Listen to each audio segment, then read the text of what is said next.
Hello everyone and welcome to my YouTube channel physics with जय।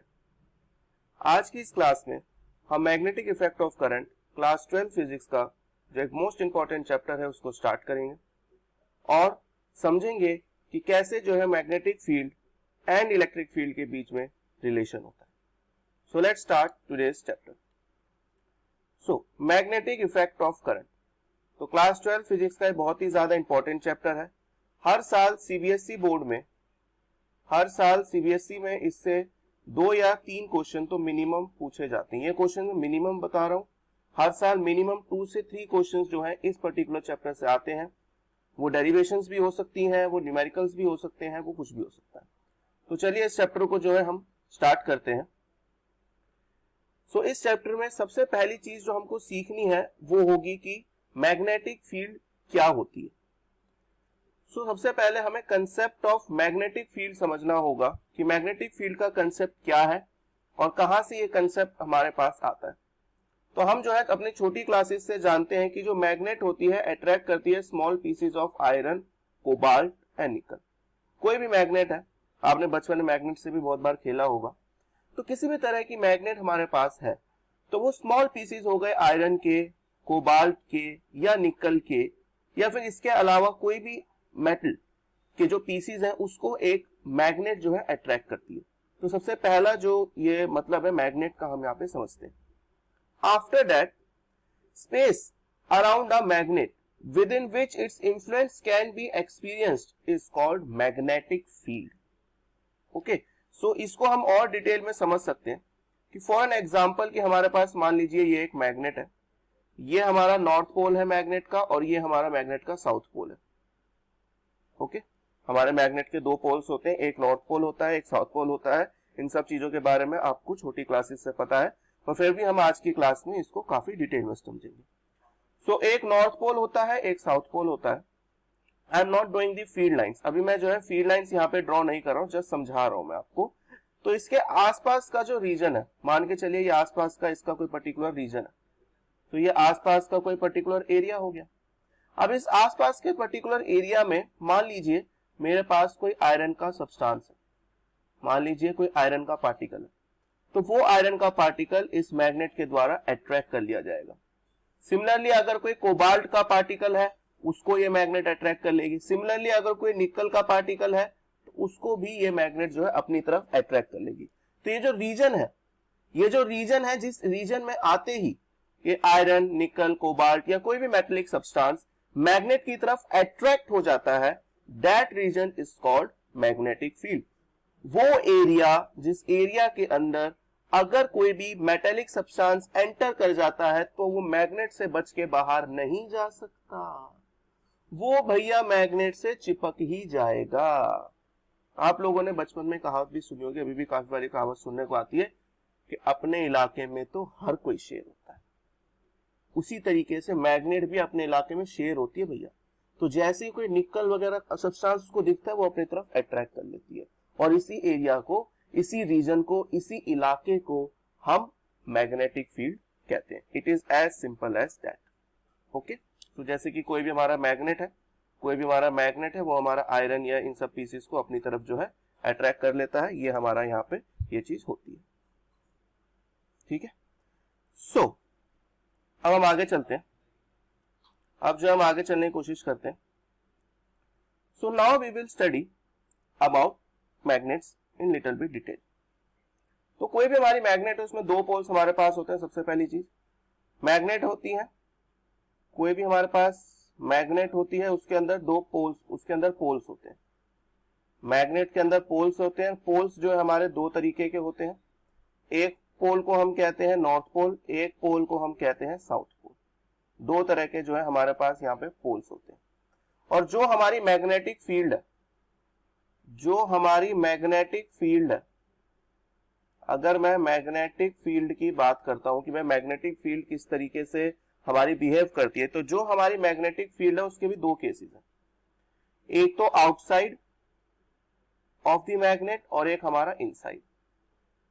तो ये काफी ज्यादा इंटरेस्टिंग है समझना कि आउटसाइड जो है हमारी मैग्नेटिक फील्ड नॉर्थ पोल से साउथ पोल की तरफ जाती है, when I am talking about outside of a bar magnet और any type of magnet. But when we are talking about inside, तो इनसाइड जो है मैग्नेटिक फील्ड साउथ से नॉर्थ की तरफ जाती है। तो जैसे आप यहां पे इस डायग्राम में देख सकते हैं, ये जो मैग्नेटिक फील्ड है ये आउटसाइड मैग्नेटिक फील्ड है, ये वाली हमारी आउटसाइड मैग्नेटिक फील्ड है।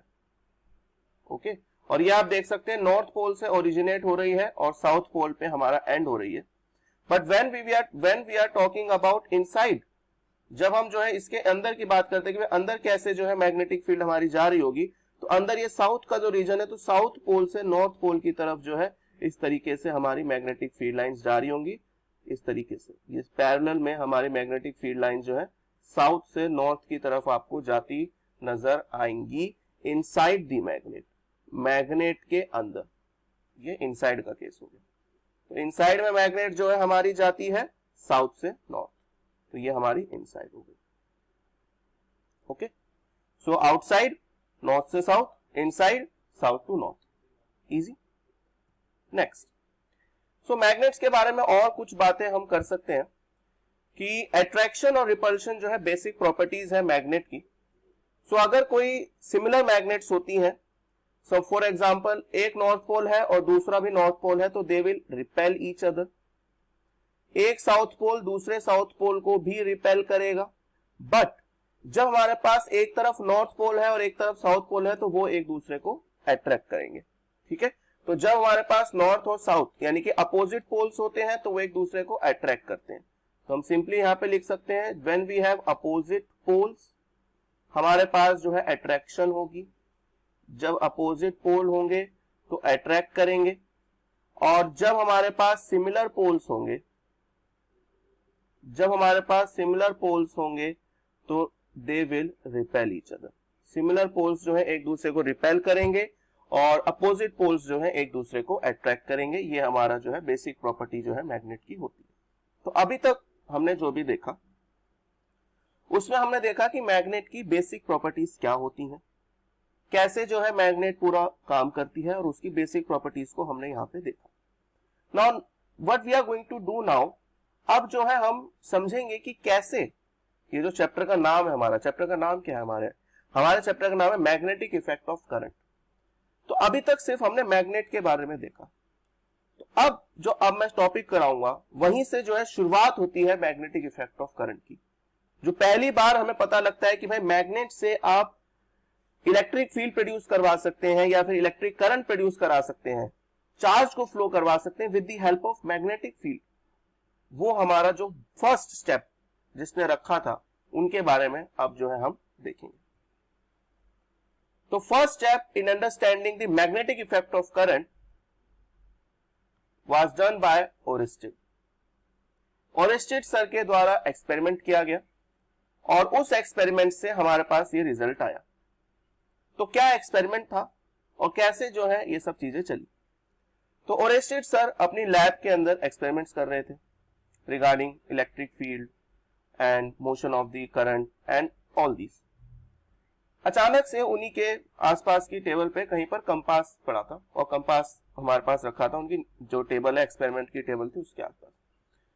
सो उन्होंने क्या ऑब्जर्व किया, उन्होंने ये ऑब्जर्व किया कि जब मैं अपने सर्किट को स्विच ऑफ करता हूं तब वहां पे कोई भी करंट फ्लो नहीं होता, तो सब चीजें नॉर्मल है। पर जैसे ही स्विच ऑन करा तो आई अमाउंट ऑफ करंट जो है हमारा सर्किट में से फ्लो होना स्टार्ट होता है। और जैसे ही ये आई अमाउंट ऑफ करंट मेरा सर्किट में से फ्लो होना स्टार्ट होता है, कंपास निडल जो है डिफ्लेक्ट हो जाती है। And we know the compass needle always shows the direction of north and south, wherever you are, वो हमेशा नॉर्थ और साउथ की डायरेक्शन शो करेगी। बट अगर वो डिफ्लेक्ट हो रही है यानी कि आसपास कहीं मैग्नेटिक फील्ड है, अगर मैग्नेटिक कंपास की निडल डिफ्लेक्ट हुई यानी कि आसपास मैग्नेटिक फील्ड अवेलेबल है, तो वहां से उन्होंने कंक्लूजन निकाला कि करंट कैरिंग कंडक्टर या करंट कैरिंग वायर हमारा मैग्नेटिक फील्ड को जनरेट करता है। और जब हम करंट की डायरेक्शन को अपोजिट कर देते हैं डायरेक्शन ऑफ मैग्नेटिक फील्ड भी चेंज हो जाती है। तो यहां से 2 पॉइंट्स इनके एक्सपेरिमेंट्स हमारे पास आते हैं। पहला पॉइंट ये आता है कि जो करंट कैरिंग कंडक्टर, कोई भी हमारा करंट कैरिंग कंडक्टर है, या फिर आप वायर लेना चाहे तो आप वायर भी ले सकते हैं, no issue. Current carrying wire produces magnetic field. Current carrying wire जो है हमारा मैग्नेटिक फील्ड जो है प्रोड्यूस करता है। और दूसरा, the direction of field depends on current direction. मतलब जो फील्ड की डायरेक्शन है वो हमारे करंट पे डिपेंड कर रही है डायरेक्टली। तो ये 2 बातें हमें ओरेस्टेड एक्सपेरिमेंट से पता चली थी। ओरेस्टेड एक्सपेरिमेंट का अगर मैं नटशेल में एक रिजल्ट आपको समझाने की कोशिश करूं, नटशेल में जो उनका रिजल्ट हमारे पास निकल के आता है ओरेस्टेड एक्सपेरिमेंट का, वो रिजल्ट ये निकल के आता है कि हमारे पास जो है करंट से हम मैग्नेटिक फील्ड प्रोड्यूस करवा सकते हैं। करंट की हेल्प से हम मैग्नेटिक फील्ड प्रोड्यूस करवा सकते हैं, और ये हमारा ओरेस्टेड एक्सपेरिमेंट का मेन रिजल्ट था जो हमारे पास निकल के आया है कि current can produce magnetic field. Now after understanding that current carrying conductor can produce magnetic field, अगला जो सवाल हमारे पास निकल के आता है वो ये है कि कितने अमाउंट में, उसका क्या मैग्नीट्यूड होगा, और किस तरीके से हम डायरेक्शंस और बाकी सारी चीजें उसमें से कैलकुलेट कर सकते हैं। और इसी चीज को कैलकुलेट करने के लिए, इसी चीज को इवेल्युएट करने के लिए हमारे पास होता है Biot Savart law. So now we will understand what is Biot-Savart law. So Biot-Savart law is an equation that gives the magnetic field produced due to a current carrying segment, and this segment is called vector quantity and known as current element. तो अभी हम समझेंगे इस definition का मतलब क्या है, काफी डिटेल में समझेंगे, कोई भी आपको प्रॉब्लम जो है फेस नहीं होगी। तो चलिए स्टार्ट करते हैं। तो ध्यान से देखिएगा मैं जो समझाने जा रहा हूं। सो हमारे पास कोई वायर है एक्स वाई, हमारे पास कोई वायर है एक्स वाई, कोई भी जर्नल वायर है, any journal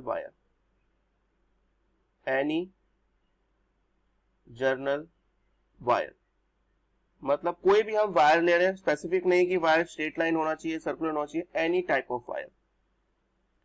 and in this wire, हमारा जो ये वायर है, हमारे इस वायर में से आई अमाउंट ऑफ करंट जो है फ्लो कर रहा है, आई अमाउंट ऑफ करंट हमारे इस वायर से फ्लो कर रहा है। और यहां पे मान लीजिए कोई पॉइंट हमारा है point O, and from this point O we need to calculate magnetic field at some point P। Point P पे हमें इस पॉइंट O की वजह से मैग्नेटिक फील्ड को कैलकुलेट करना है, बस इतनी सी चीज आपको गिवन है। तो अब आप क्या करेंगे, अब हम यहाँ पे बायोट-सावर्त लॉ का इस्तेमाल करेंगे। मतलब अगर डेली लाइफ में बात करूं, भैया आपको किसी ने एक वायर दे दिया कि भैया ये वायर है, इससे बताओ इतनी दूर पे कितनी मैग्नेटिक फील्ड होगी, करंट आपको दे रखा है, यही चीजें आपको गिवन है। तो अब यहाँ पे बायोट-सावर्त लॉ का जो है हमारा इस्तेमाल शुरू होता है कि कैसे जो है बायोट-सावर्त लॉ को यूज किया जाता है।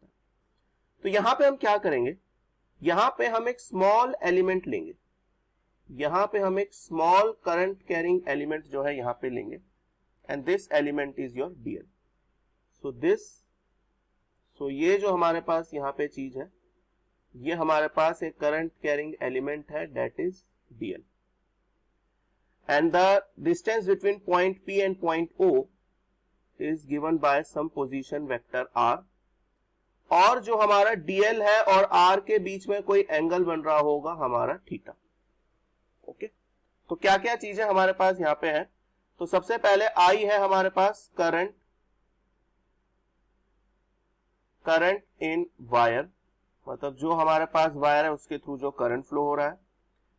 आर जो है पोजीशन, आर जो है पोजीशन है जहां पे हमको मैग्नेटिक फील्ड कैलकुलेट करनी है। डीएल क्या है, डीएल जो है हमारा है करंट एलिमेंट। dl को हम कहते हैं करंट एलिमेंट। और जो बहुत ही ज्यादा इंपॉर्टेंट बात यहां पे निकल के आती है वो ये है कि the direction of dl vector is same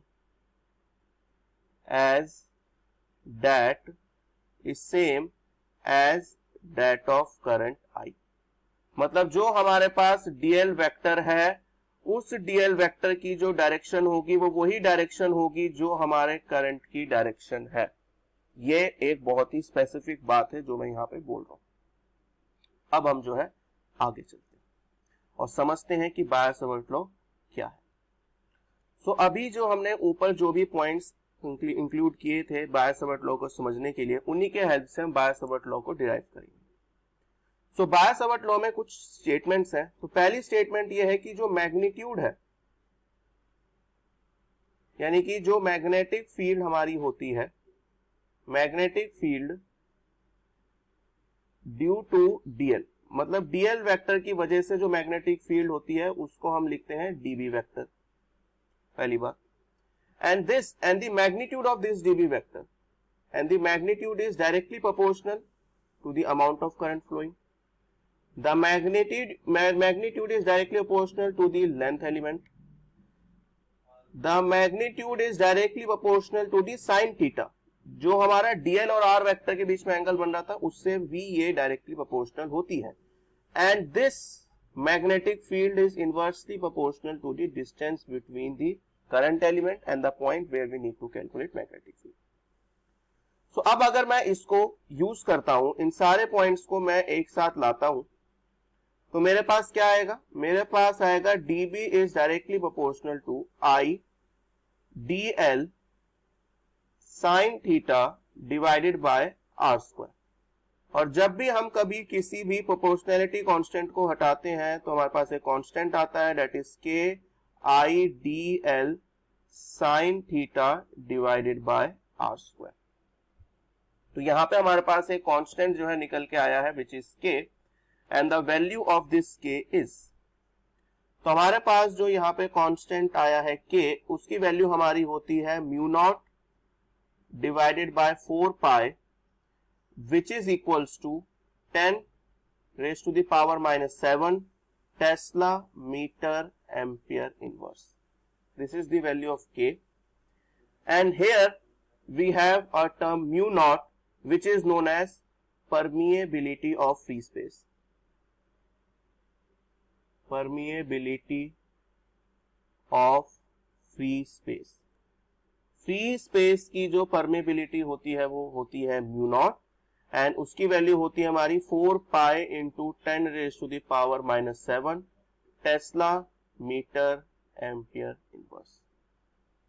तो अगर ये वैल्यू मैं अपनी ऊपर वाली इक्वेशन, जो लास्ट इक्वेशन हमने देखी थी, यहां पे पुट कर देता हूं, तो मेरे पास जो रिजल्ट निकल के आएगा फाइनली वो ये होगा कि जो मैग्नेटिक फील्ड है dB वो हमारी हो जाएगी mu naught I dl sin theta divided by 4 pi r square, and this is our Biot-Savart law.